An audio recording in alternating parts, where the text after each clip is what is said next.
Welcome to episode 10 of the Changemaker Check-In. And today, I'm your host, Jake Van Hillo from the United Way Youth Venture Program. Hey, feeling good, like I should. Today's episode is going to be our first segment of Cooking with Jake. And it kind of looks like I have a whole bunch of stuff going on here.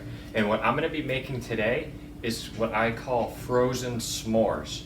And I actually saw this recipe on the internet, haven't tried it out yet, so this is going to be the first time. And we are going to be making it together right now. Ready to get started? All right, let's go. All right, so some of the things that you're going to need to make this recipe happen, you're going to need graham crackers. You're going to need 7 ounces of marshmallow fluff or marshmallow cream. You're going to need a 6-cup serving box of chocolate pudding. You're going to need 4 ounces of cream cheese, 8 ounces of whipped topping from the frozen section, but make sure it's thawed when you go to make your s'mores. You're going to need a mixer or just a handheld beater. You're going to need milk, measuring cup, a couple bowls. You're going to need a cookie sheet, roughly 9 by 13. I think this one is like 10 by 13. And then you're going to need either parchment paper or what I'm going to be using today, which is press and seal. And you'll see why this is important as we get into the video. This should take about, I'm going to kind of speed up some parts. It's going to be about a 20-minute process. So those are the ingredients. Those are some of the things that you need to get started. Now let's get cooking. Step 1, I have my chocolate pudding here. We have to make the chocolate pudding. That's the first thing we're going to do. So, got my pudding out of the box. Gonna pour it in here.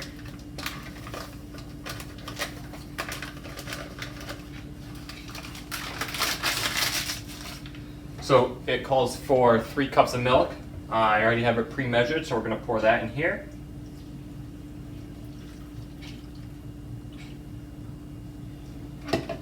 Then we're going to whisk. So you're going to whisk for about 2 minutes. All right. Now that this is all whisked together and mixed up, I'm just going to push this to the side for a minute, and we're going to get our baking sheet. We're going to get a piece of our parchment paper or press and seal.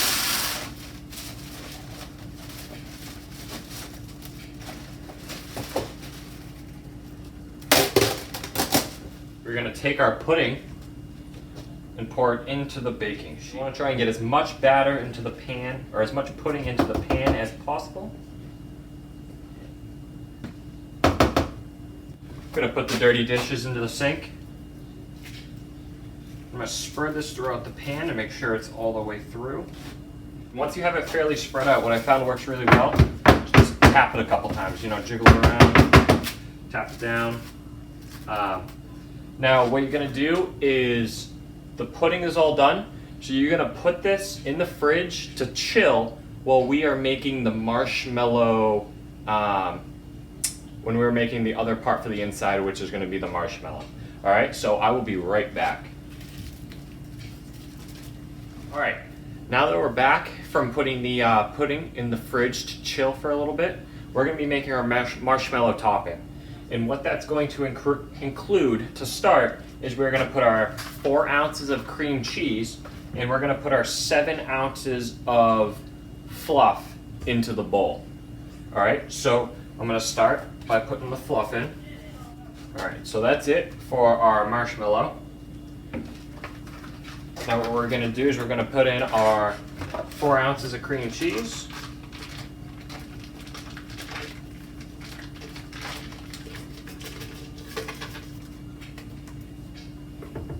We're going to put down the mixer, and we're going to mix it in. I'm going to start slow. Now what you're going to have to do is either use a spoon or some sort of spatula and help try to clean out the whisk every couple minutes, because it gets stuck. Alright, and what you're going to notice is that this becomes kind of smooth, more of like an icing that would go on a cake instead of like cream cheese or fluff. So it's going to be fairly smooth. And now what you're going to do is what's called folding in the whipped cream. So it's basically you're going to be scooping it in and kind of mixing it up, adding some more and continuing to mix it up. And you're going to do that with the entire thing of whipped cream. So let's do that now.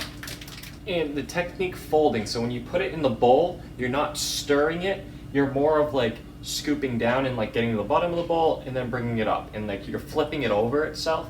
And after you do that a few times, all of it mixes together and it's almost a texture of like whipped cream. And what you'll notice is before you add the whipped cream, there's not a lot of stuff in your bowl, but then once you put in the whipped cream, it really adds quite a lot of ingredients to it, and you're gonna get a nice thing that looks like this, right? So kind of like an icy consistency. All right, and that is how you make the marshmallow cream.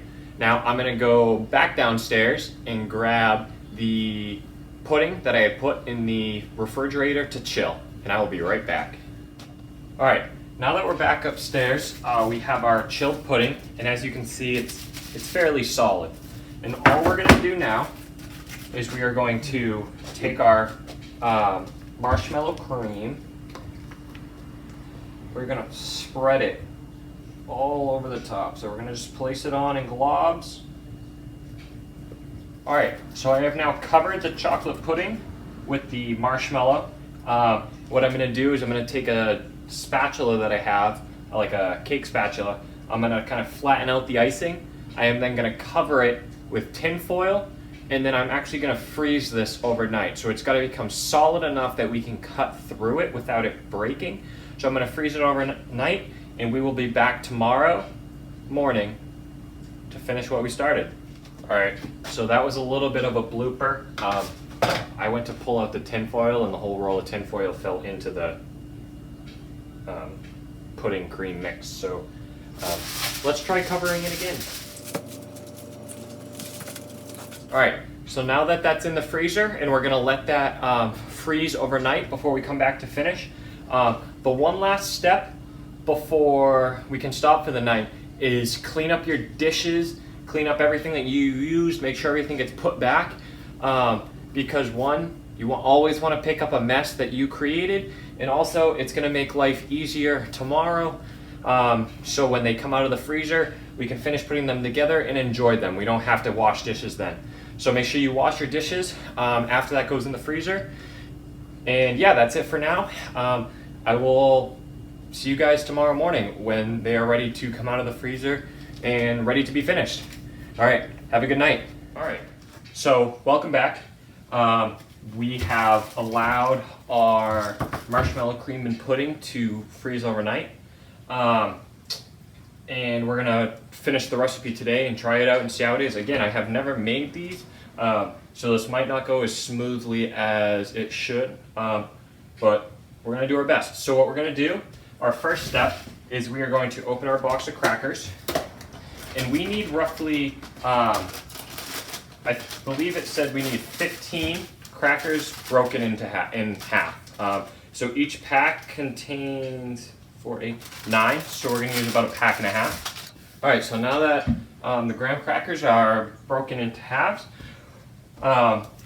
what you're gonna do is, this is why it's important to use some type of parchment paper or the press and seal, because we are now going to lift this out of the pan on the press and seal, and we are going to put it on a cutting board. On the cutting board, I'm just gonna pull these down a little bit.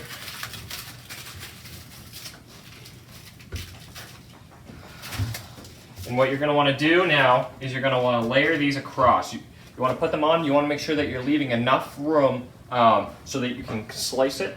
So you're gonna put these on. I used 15 here. And what we're gonna do now is we're gonna try to slice them.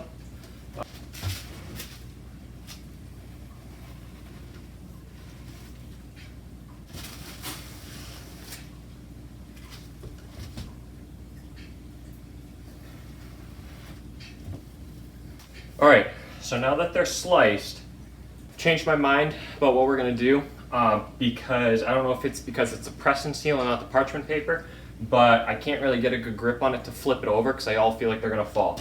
So what I'm gonna do is I'm just gonna pick up the corner and I'm gonna pick up the marshmallow and the graham cracker. I'm gonna put it on the graham cracker side down, and I'm just gonna flip these over.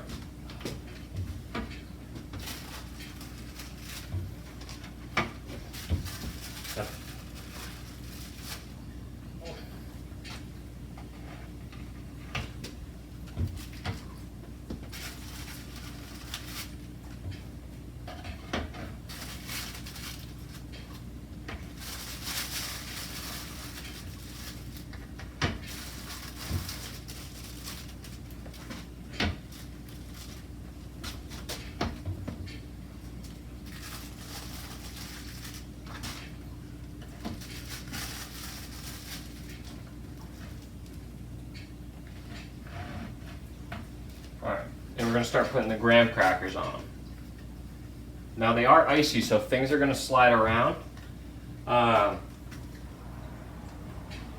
just going to put them on top.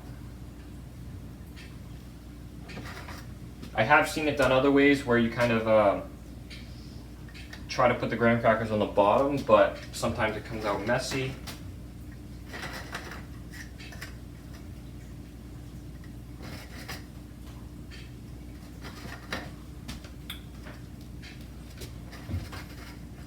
Yep, so you're going to use 15 whole graham crackers, that's correct.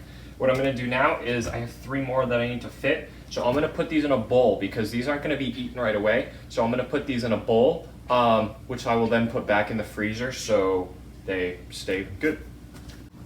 Alright, so I've put graham crackers on both sides.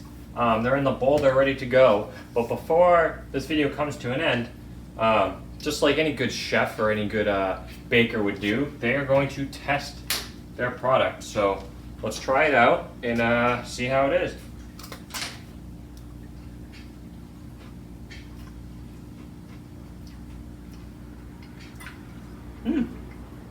It's pretty good. It you can taste the pudding, so it tastes like pudding and not more of like a Hershey bar or something that you would use for chocolate. So you can taste the pudding. But it really does taste like a s'more. It's really good and it holds together really well. And I think I am going to be pretty excited to try this out. So what I want to say is thank you guys for tuning in to the Changemaker check-in this week. Again, we appreciate it. We love you all. We miss you all. If you guys have any suggestions that you would want me to try to make or any of your favorite recipes, make sure that you put them in the comments below. If you're watching this on YouTube, head over to our social media, which I'll put on the screen now, and let us know over there. We would love to interact with you guys. And yeah, that's it for this week's Changemaker check-in, and I will see you guys next week. It's okay, feeling good like I should.